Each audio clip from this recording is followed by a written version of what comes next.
السلام عليكم ورحمة الله وبركاته. ورماشا وأركيسان الجزيرة قرطي بلندقيسنو حيليه.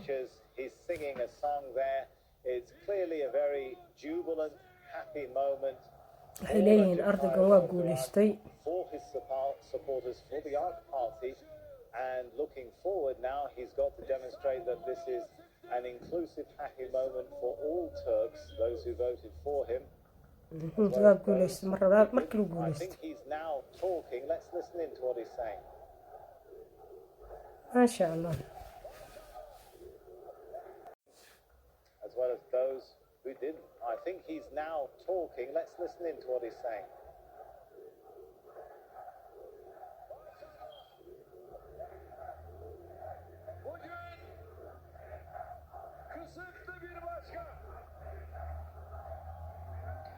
Today, Kısıklı is beautiful.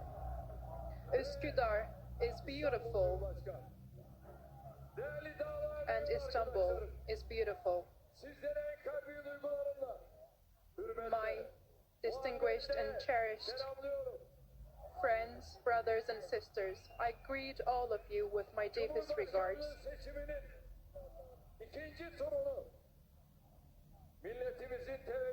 The second round of the presidential elections have been completed with great participation of our nation. I would like to thank my great nation who has allowed us to enjoy 2 feasts of democracy. I would like to thank every citizen who voted for the future of themselves and their children and who showed their will.